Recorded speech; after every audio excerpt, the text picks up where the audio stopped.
Hello everyone, and welcome to day number 29 of March Mathness.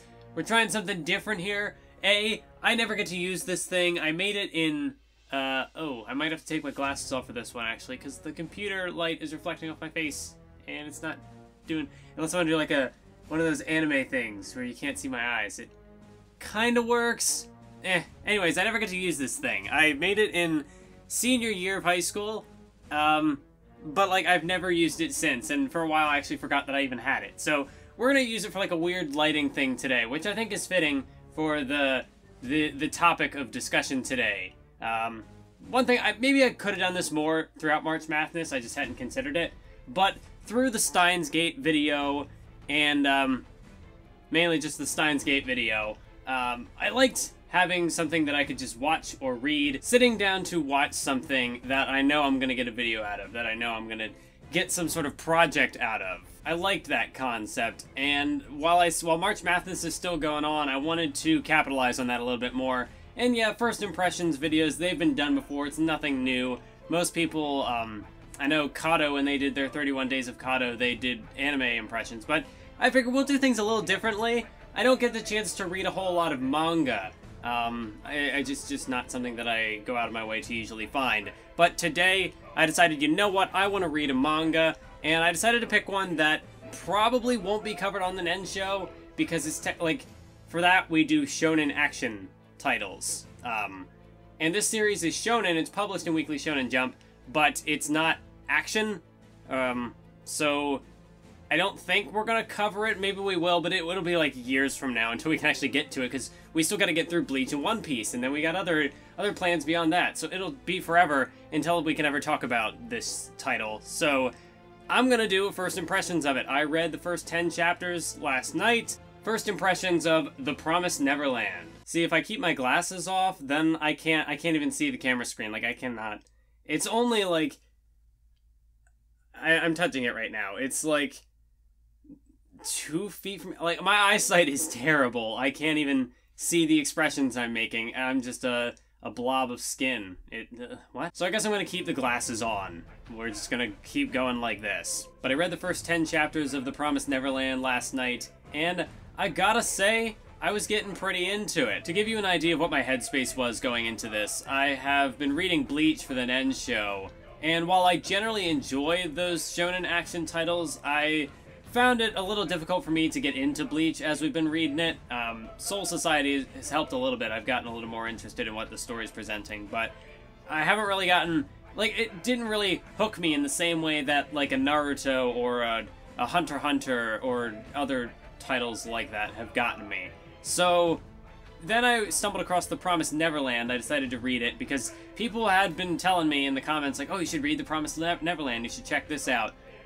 So I'd imagine out of the currently ongoing manga in Shonen Jump, this is one of the more popular ones. And I can definitely see why, because right off the bat, the show hooks you with a gripping premise, a very interesting place, a setting, set of circumstances to start off with. And I can't really say that I've gotten invested in the characters of The Promised Neverland just yet, in only 10 chapters, but the plot is definitely the driving focus of this show, because you have, obviously I'm going to spoil what I read in the first 10 chapters.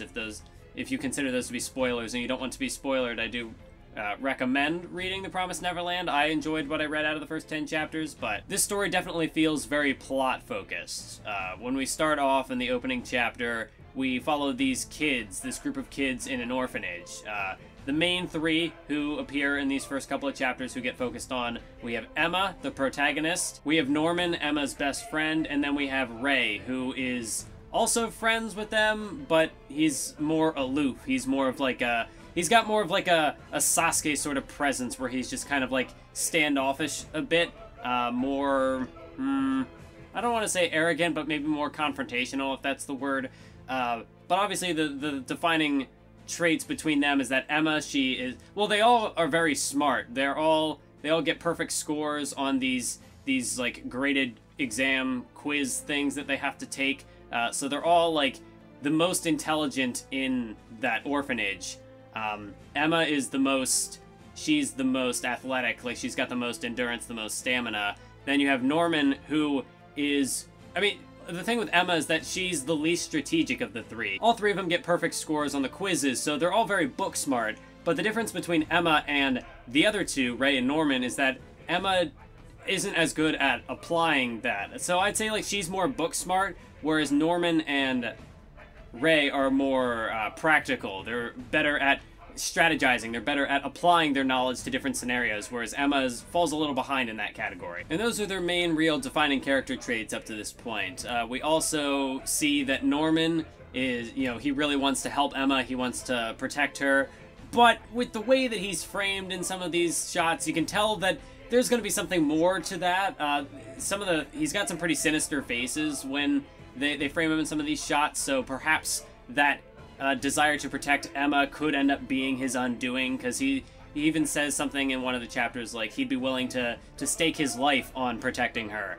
So perhaps, I don't know if that would say that he'd be a bit obsessive about that, but he definitely, you know, at face value, he seems to be the most well, Emma's the most, like, upbeat and vibrant of the three, but Norman always kind of has this, you know, he's got this cheery sort of smile, and he always seems like he's looking kind of innocent, but there's obviously something more, something darker with him that the story will explore in due time, and I'm anxious to see where that goes, how that's going to play out. And then there's Ray, who is the most level-headed, the most arguably detached of the three, because basically, to get to the big plot of the show, the twist in the first chapter, is that these orphans are not really in an orphanage. They're actually on a human farm, because in this world, it's a world that seems to be run by these demon creatures.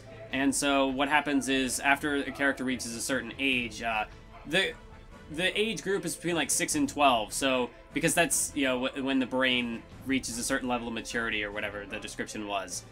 So this one girl, she gets sent off. The explanation, like, you know, the deceit is that these characters are going to a different orphanage, or they're going to a family or something. So this one girl, she gets pulled away from the orphanage. You know, they take her away, but she leaves her precious, like, stuffed animal behind. And you know, Emma, she cares about everyone in the household. She's like, oh, well, we got to get this to her. And Norman says, well, let's go deliver it to her now. And so he picks the lock, they break out, and they run off to the gate, which is, there are two things that these characters are not supposed to, you know, they're very restricted in this orphanage. They're not supposed to go beyond the gate, and they're not supposed to go beyond the fence into the forest, for reasons that we find out later. So they go to take this bunny to this girl, and they find out that she is dead.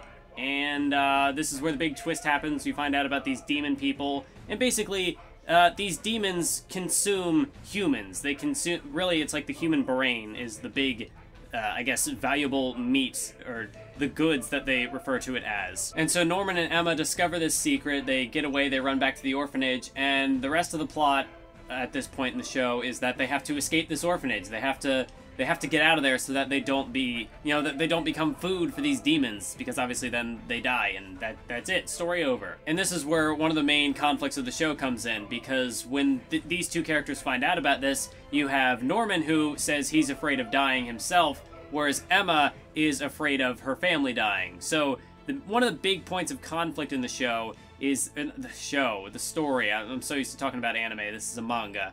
But one of the main points of conflict is Emma's desire to protect everyone. She says, well, Norman suggests that, well, maybe they just escape together and they just leave the orphanage, because it'd be much easier for 2 or 3 people to escape than everybody. But Emma says, no, it doesn't matter. We're going to find a way. We are going to get everybody out of here, and I'm not going to budge on that. And so Emma does have a very shonen protagonist mindset. She's very stubborn. She's got her set of ideals, and she's not willing to back down on those, not willing to compromise. And that's going to be a main point of conflict in the show, because, you know, they do get Ray involved on the plan, and the 3 of them are strategizing. Ray says, well, the 3 of us can get out. That wouldn't be as much of an issue, but if you want to try to get everybody out, that's impossible. You're going to have to reconsider your thoughts here. And Emma doesn't want to do that. So now these 3 kids have got to try to get everybody out of the orphanage, which is a pretty significant issue, because a lot of the kids in the orphanage, I think there was like 16, they said, and there's like 30-something kids in the orphanage, and like 16 of them are 3 years old or younger. So trying to get all these kids out, some of them can't even walk, can't even run properly. So that's a big point of conflict for them. And in the first 10 chapters, it's just them. They haven't really tried to make their plan of escape yet, but they just dropped the big, we're gonna leave on this date statement. So it's getting to that point, but mainly it's just a lot of mind games so far at this point. And that's what I really like, because every shonen has a type of power currency, or at least, shonen action titles will have, whether it's like chakra in Naruto, or nen in Hunter x Hunter, or spiritual pressure in Bleach. Every shonen action story has a type of power currency. But if I had to attribute a type of power currency to this show, it would be strategy, analytical ability, and that's cool. Because there's a point where Emma is just, she's getting blown away by Ray and Norman, how they're able to come up with these different strategies and try to outwit Mother, the big, the one who raises them in the orphanage but is actually a servant to the demons. Emma, there's a panel where she just looks off at them and she's like, strategy, analytical ability. I want to get better. I want to catch up to those two. And it's like, yes, this is so shonen, but it's knowledge, it's strategy, it's analytical abilities. And that's what I love seeing in shonen action stories, is seeing a good, well-crafted fight, seeing characters try to outwit one another. But in this, instead of a battle things playing out, it's more just a battle of minds, mind games, if you will. It's just them trying to out-strategize one another. These kids are trying to figure out a way to escape.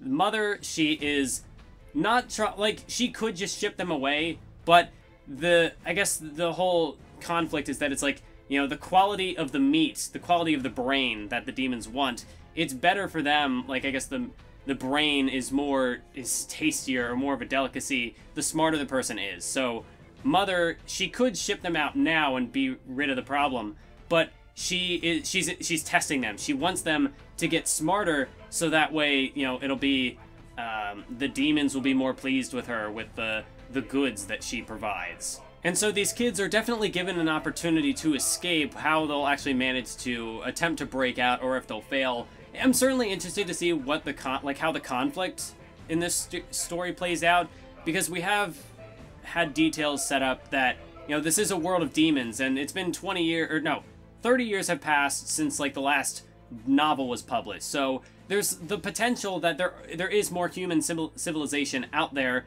that isn't just these orphanages that are designed to farm humans for the demons to consume. But there's also a very real possibility that outside of this orphanage is just a world of demons, and so it'd be incredibly difficult for these kids to survive.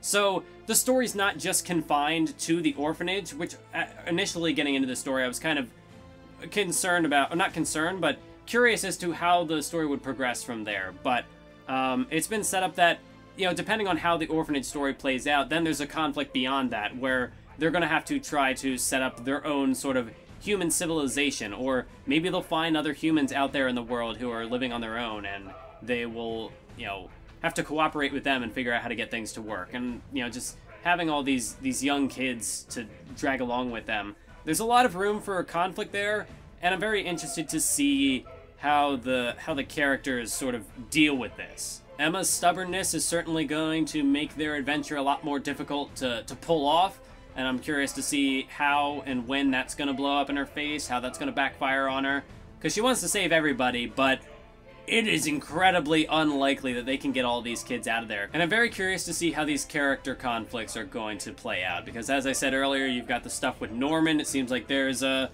bit of a, something that's going to be explored there with his character, a bit of a character flaw, or perhaps just maybe just death flags. Maybe he's going to end up, sacrificing himself, or something. Ray, I'm not quite sure what's going on with him. His character hasn't been explored as much, and I don't see, they've teased little potential flaws of his character to explore.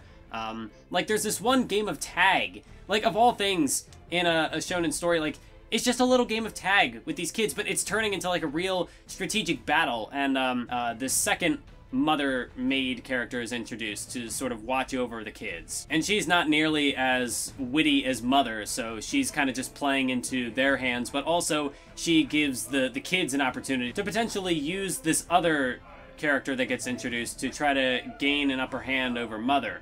And so this lady, she ends up joining their game of tag, because what they're doing is they're trying to train these kids for their escape by playing tag, because they don't want they don't want Mother to get suspicious. So they're training these kids in a game of tag, and then this other maid lady, this other character that gets brought in, she joins them in their game of tag, and she's just looking super sinister and super crazy. She's somebody you want to watch out for. And so they play this game, and she's rounding up all the little kids. There's like 5 of them left.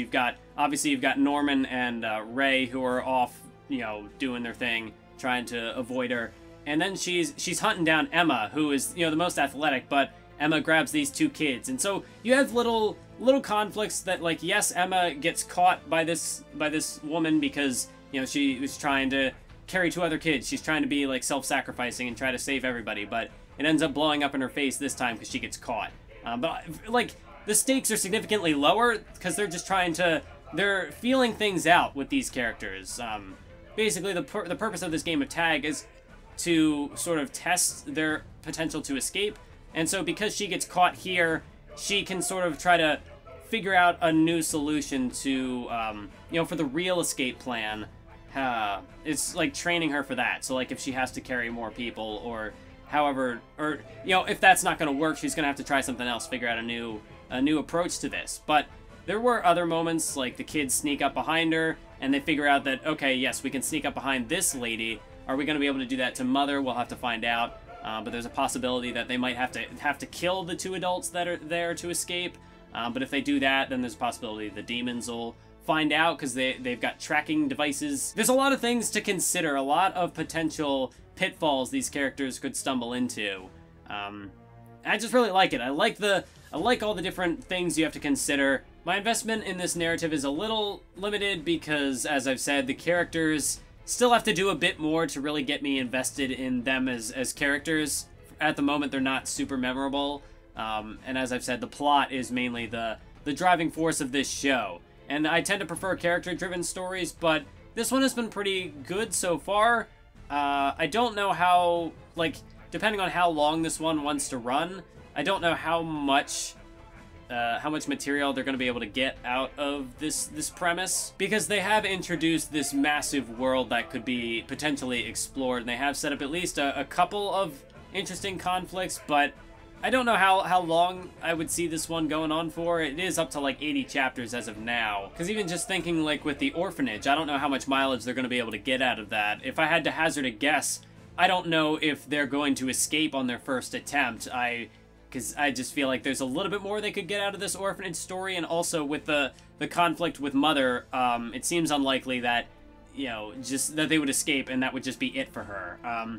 There's also a possibility that you could have like an arc where they're trying to track them down and they're trying to escape pursuit. You have the conflict with the demons, which maybe could open this up into a more action-oriented show, because the demons are going to have some sort of power to them, I suppose, and the characters might come into conflict at some point with them, and there'd have to be some way for them to escape them or, have to defeat them or whatever. So there could be potential action set pieces there. Either way, I'm certainly interested to see where this goes. I'll be keeping up with it, not weekly, but I will be coming back to this every now and then just to kind of see how the story progresses from here, and yeah, I recommend. And so that'll do it for the 29th day of March Madness. We've got 2 more to go, and then that will be it. So, I will catch you tomorrow for yet another edition of March Madness.